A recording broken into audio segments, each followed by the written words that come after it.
You ever hear of manslaughter? You still go to jail, I think, when you're texting and you end up killing somebody, but you might not have intended to do that. All I care about is what I saw. You are Locked On Fantasy Basketball, your daily podcast on fantasy basketball. Part of the Locked On Podcast Network, your team every day.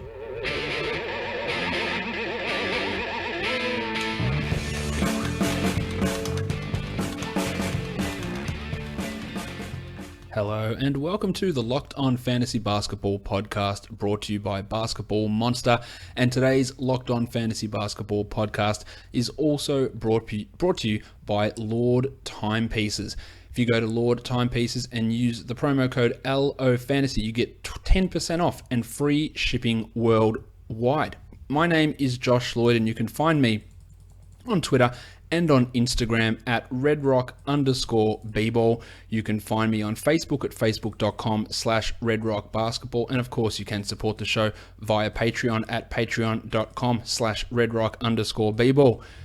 We are done with the conference semifinals now. We're moving on to the conference finals with Boston Celtics getting the victory over the Wizards in Game 7. There are 4 teams left. We've got the 2 number 1 seeds, the 2 number 2 seeds left. So it's all, I guess, as the regular season played out to be, not without some road bumps along the way, but that's where we're at.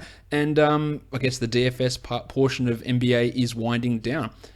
We're going to talk about Game 7. We're going to preview Game 1 in the Eastern Conference Finals. We're also going to have a look at Game 1 again for San Antonio Golden State. I talked about it on yesterday's show, so you can go and have a listen there. But with the news that Kawhi Leonard is either not playing or doubtful, depending on which you believe, we've got a little bit more to talk about there and get into a little bit more extra detail with what happens without Kawhi. The Golden State stuff's going to stay relatively similar, but from a San Antonio point of view, we'll talk about what changes for those players. So let's get to it. Let's get to it indeed. But you know what? Before we get to it, why don't we have a quick minute just to talk about today's sponsor, who is a great sponsor. Good to welcome them back after a bit of a hiatus. LLOYD Timepieces. If you are looking for a watch, either it's for yourself, for a gift, for your missus, for your husband, for your mum, for your dad, for your brother, whoever it is, watches are always a great gift. They look classy, and instead of having to go into a department store and spend $400 to $500, why don't you check out LLOYD Timepieces? They have watches starting at only $70 and free shipping worldwide. Reasonable prices, affordable watches, classic design, quality construction, and styled minimalism is the way that they go over at LLOYD Timepieces. I love my watch from LLOYD Timepieces. My black watch, black leather band, nice black face. Really suits what I'm all about because my heart is dead and I'm black inside. I'm joking. But if you want to go to LLOYD Timepieces and get yourself a watch, you can do that. And this is a great way for people who aren't in the United States and want to check out some of the sponsors, because some of the sponsors that we have, they don't deal with people outside the United States, like myself. LLOYD Timepieces is a London-based fashion brand, and they ship worldwide. And if you use my promo code, which is LOFantasy, you get 10% off with that free shipping. They're fabulous in the way they look, they perform fantastically, and you're getting a bargain price on a high quality product. So LLOYDtimepieces.com and use that promo code LOFantasy now for 10% off with free shipping. All right, let's talk about Game 7 between the Celtics and the Wizards. And Scott Brooks has been criticized a lot in the past for his time in Oklahoma City, and he's a good coach at times. But some of the decision making at the end of the third quarter and the start of the fourth quarter, when the Celtics went on their big run to really reverse the trajectory of this game, was abysmal. Not only was Jan Mahinmi horrible in the time he was out there, not only was Brandon Jennings horrible in the time he was out there, not only was Bojan Bogdanovic horrible in the time he was out there, but we had lineups of Mahinmi, Smith, and Bogdanovic together, all together at the same time, which is just ludicrous. The fact that you're playing 6 minutes of Brandon Jennings and he failed to register a single stat is not ideal. Jan Mahinmi didn't have a single rebound in 11 minutes, and I like Mahinmi, but he was getting destroyed on both ends. And the solution to Mahinmi getting destroyed is to bring Jason Smith in next to him. Horrible decision. Kelly Oubre out of the rotation 100%. He played 6 seconds to end the first half. That is it. Just a curiously bad decision. Why is Oubre not playing at all? Play him at the 4 instead of Smith in those two, not even two big lineups, two shit big lineups. What was the point of that? And that 13-3 run that the Celtics went on to close the third quarter was because Mahinmi and Smith were in there together. And I'm not saying that necessarily cost the game, but it's a big bloody part. And I just don't understand why you would just take Oubre out of the rotation 100%. It is a weird thing. Satoransky has to be a better option than what Brandon Jennings is. Trey Burke maybe even a better option than Brandon Jennings. Jennings has been bad since that Achilles injury. The general rule is you don't come back from an Achilles injury, and Brandon Jennings is a great example of that. We've seen Wes Matthews come back not to be himself 100%, but Brandon Jennings is just bad now. And there's no reason for him to continue to play. It should have been Satoransky for the majority of that time, but the missing of Oubre is just, it's almost inexcusable, especially when Bojan Bogdanovic is out there with 5 points in his 16 minutes. Now, Brad Beal was fantastic. Johnny Wall was good until he missed his last 11 shots. And yeah, that's not ideal. I really 100% reject the notion that he choked. That's a bullshit notion, but he was bad in that. You're missing 11 shots in a row. It's not ideal. It's far from ideal. They got good performances from Otto Porter. He had 20 and 10, and Markieff had 18 and 9. Great stuff there. Marcin Gortat wasn't awesome, but he was better than Smith, and he was better than Mahinmi, and he had 6 and 11 in his 33 minutes. So, Brooks is going to have to live with that. Wall's going to have to live with his poor shooting, but Brooks is going to have to live with bad rotational decisions. The Oubre one is disgusting, and Smith-Mahinmi front court combination is a front court combination that should never, ever see the court in a Game 7 at any point in any universe, anywhere. So that was piss poor from Scott Brooks.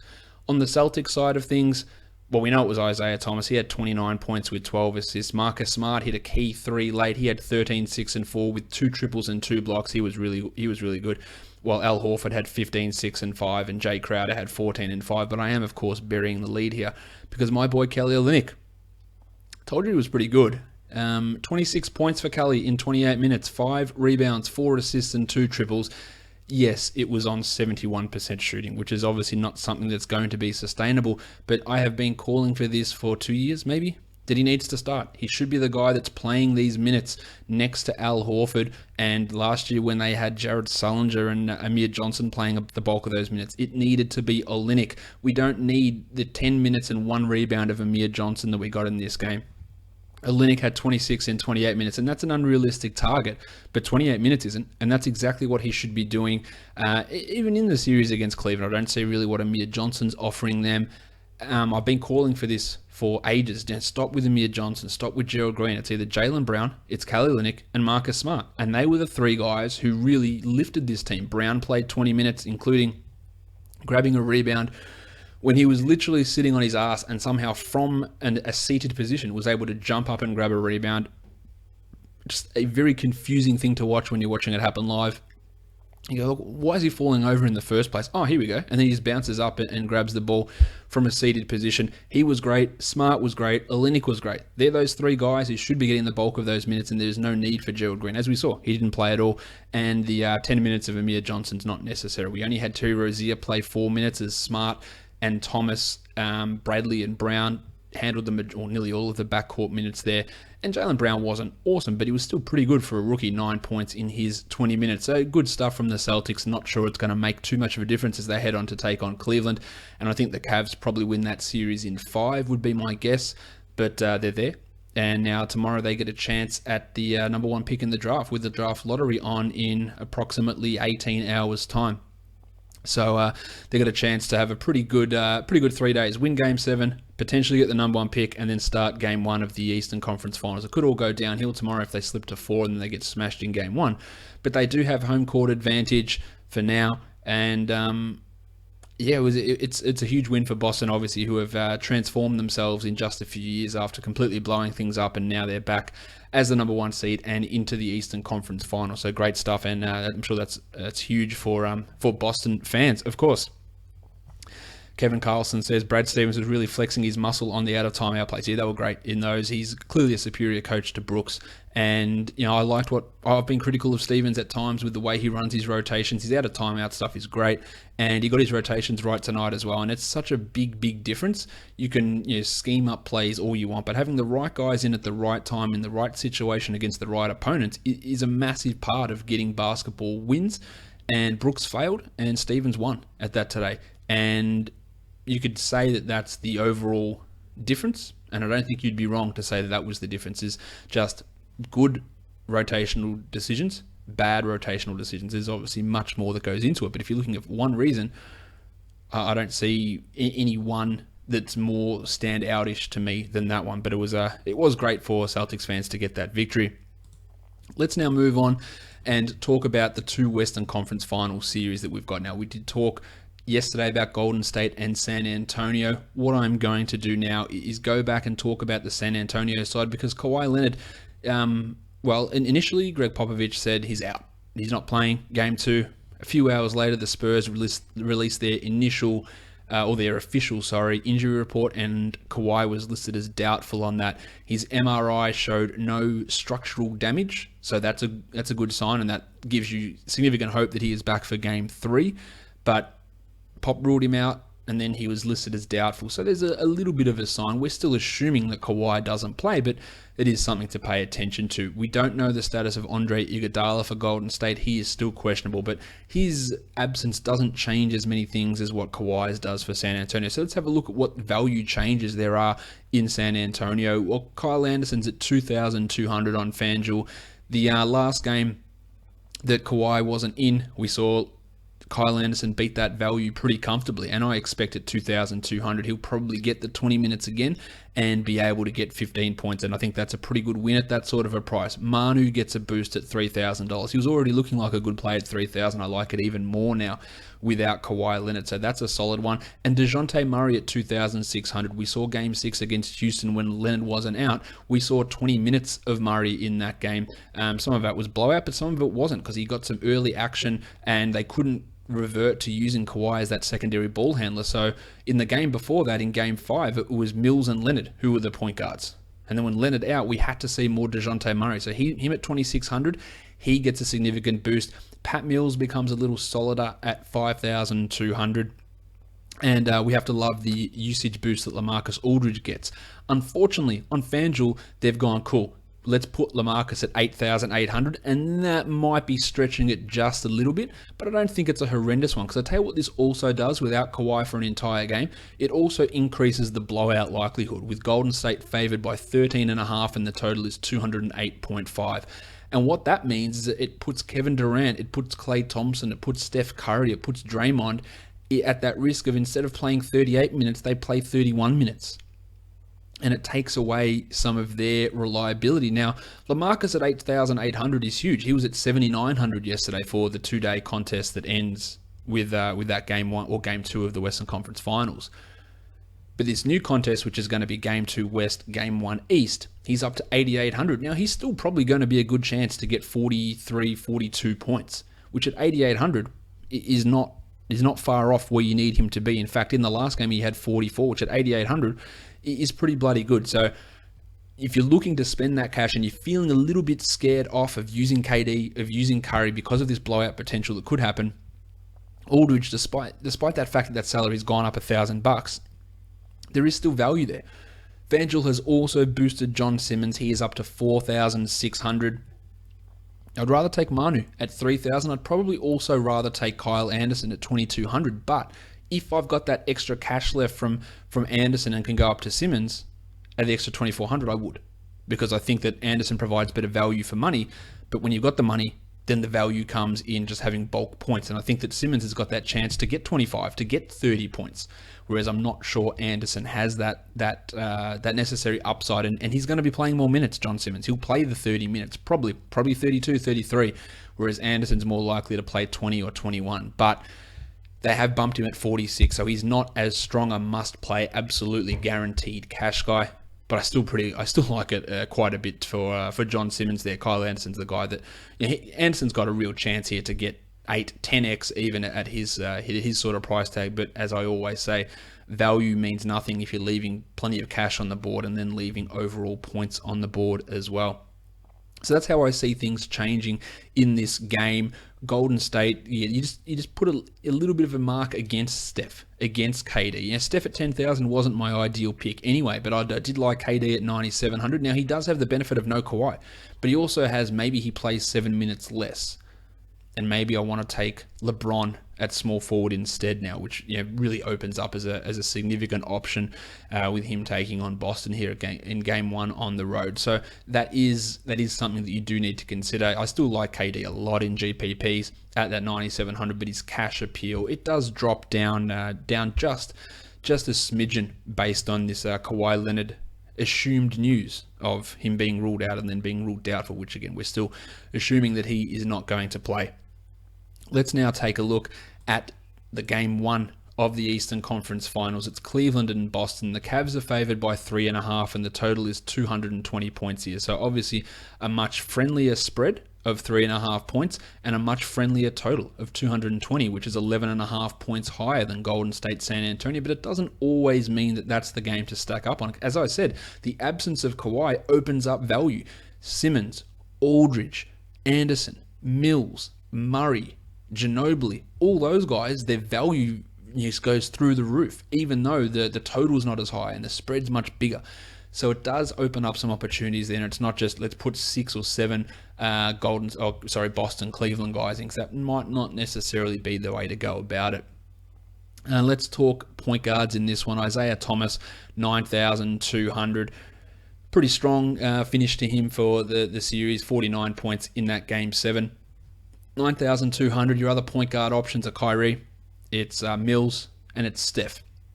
Steph at 10,000 on FanDuel. I would rather take Isaiah at 92. I feel pretty confident about that. And Kyrie is at 8,800. I feel pretty good about taking Kyrie at 88 as well. So a Thomas Irving backcourt combo is definitely a direction to go in. You can go that other direction of having the cheaper guy like Mills, and even Shawnee Livingston, who is at the 1,500, as we talked about yesterday, another cheap option that you can throw in there, especially if Andre Iguodala is out. But a Thomas Irving combination is far from the worst thing. Now, the Cavs have only played 8 games in these playoffs. The Celtics have now played 13. So is there a tiredness factor, or is there a rust factor with Cleveland? We didn't really see that in game one with the Cavs against the Raptors. Too much rust. They obviously got the victory there.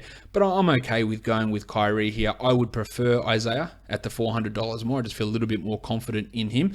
But I think that combination at point guard is a pretty strong one. Now, as for Terry Rozier at 2,300, just the 4 minutes for him in this game 7.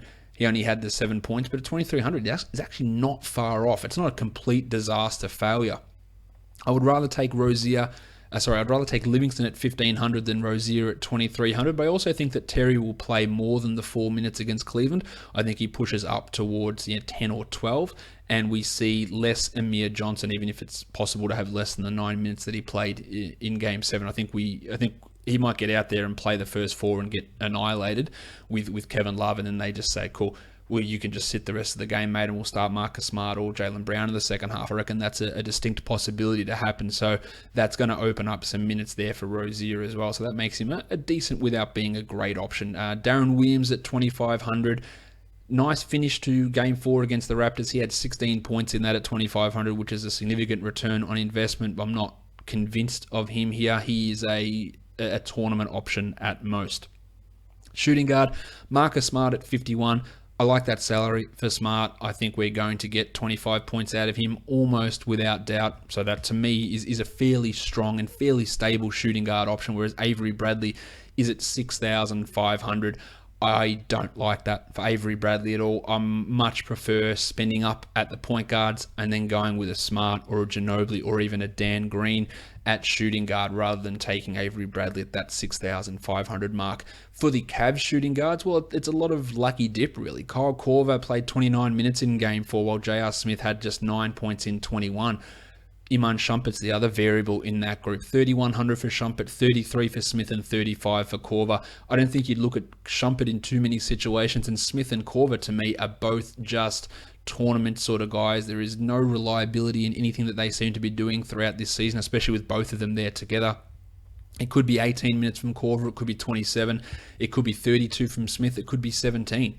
It does change up very often, and relying upon them in cash is not the way to go. At small forward, Jaylen Brown at 2,100. I think he could be a winner if Amir Johnson is limited. He had obviously the 15 today. He did have a decent game against the Cavs during the regular season. He also had a shit one, but at 2,100, I like that as a cheap small forward. Jay Crowder at 6,300. He didn't have the greatest game today. At 6,300, I would rather go cheaper, and then I spend up on my man, LeBron James, who's at 12,500.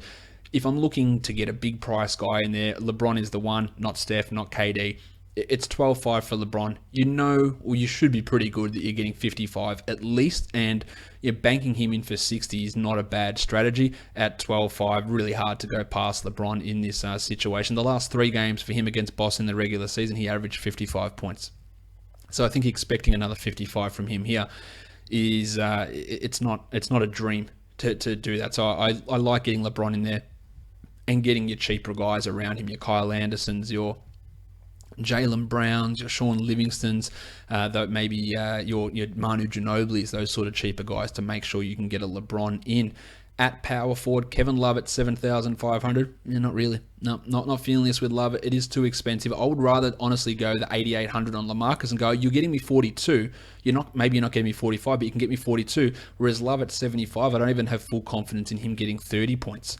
So to me, he is more of a let's pop off in a tournament sort of situation. Got a good record against Boston, but I don't trust Kevin Love for any cash game scenarios here. Channing Frye at 35, Amir Johnson at 25. Man, if you're just looking to throw shit against the wall and see what sticks, you can put them into a tournament, but that's really all I feel about those guys. At center, we've got Tristan Thompson at 51 and Al Horford at 8,000. I like Thompson here at 5,100, going a bit cheaper at center. We know the Celtics have issues with rebounding. We know that Thompson's strength is rebounding. Those two things add up to him grabbing a shit ton of offensive boards. That leads to putbacks for him. He averages 30 points against the Celtics in the last 3 games.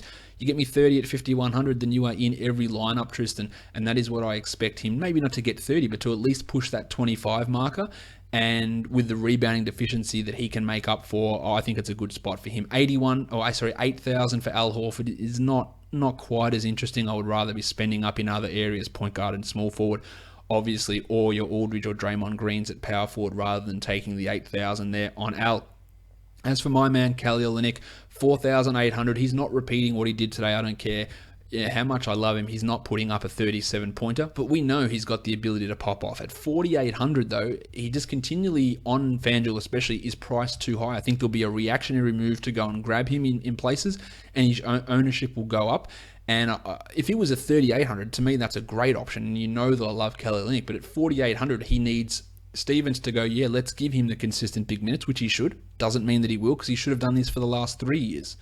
He needs him to give him 25, and he needs to make sure he's not getting torched by the Cavs, Kyrie, LeBron, Love defensively. And that can be a problem. Sure, he's far and away the better option out of all those other bigs, but that doesn't mean, as we have seen, as I've said before, that doesn't mean that Stevens is going to play him, because it's been consistently the case, and Stevens consistently hasn't played him. So at 4,800, I'd throw him into a tournament, and that's about it.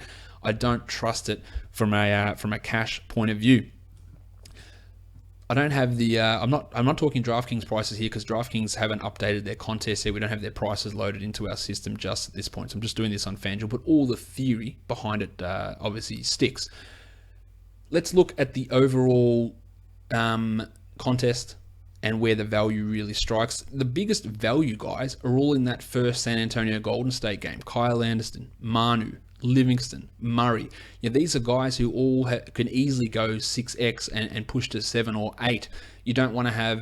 The chances of them all going big is not high. But having a couple of those 4 guys in especially, and you can even include Jaylen Brown in that group, but 4 of those guys from that Golden State San Antonio game is a good way of getting lineups done. I like Marcus Smart at 51. I like Isaiah at 92. And Pat Mills at 52 is a strong point guard option also. If we're looking at big price guys, I still like Durant at 97, much better than Curry at 10,000. I love Tristan Thompson at 5,100. Clay is always a GPP option to me, and John Simmons at 46 is decent. And of course, LeBron at 12.5, you should feel pretty good about him getting that 55 and probably pushing 60 is a good way to consider LeBron James here at this point. Now, tomorrow we are going to be doing a recap of the draft lottery. I don't know what we're going to do with DFS, because after this Western Conference Finals Game 2, the next 2 games are the Eastern Conference Finals, Game 1 and Game 2. So I don't think we're going to be having any Game 1 game 2. Oh, you can't have game 1, game 2 contests. All right, so we won't be able to do that now. Will the sites go, let's do a game 1, game 3, which is going to be a Wednesday to Saturday combination? Will they do that? And then will they also do a game 2 to game 3 combination 2 days later? I think that's what they do. So what I would likely do tomorrow is do the draft lottery review. I will do a recap of game 2 of the Western Conference Finals, and then, assuming that they have this stuff loaded up onto the sites, a preview of game 3 in the Western Conference Finals to help set those Wednesday, Saturday combo lineups, which is what I'm assuming that they will do. At this point, though, I have no idea if that's actually the route they will go. So we'll sort of play it by ear and see how that all goes down. But what if they don't have that, then I'm 100% sure that they will have a game 2, game 3, game 2 East, game 3 West combination contest going, which will be Friday, Saturday. So we'll get into that. But tomorrow we're locked in for the lottery preview. We're going to do the game 2 recap and see what else that brings us. Whether we do the game 3 preview then or not remains to be seen. And then we've got a Nets season review show coming up later in the week. I think we're done. Don't forget, support the show on Patreon at patreon.com/redrock_bball and leave a review wherever you get your podcast from. Check out Basketball Monster for our DFS previews and projections as well. We are done. Thank you so much for listening, everyone. See ya.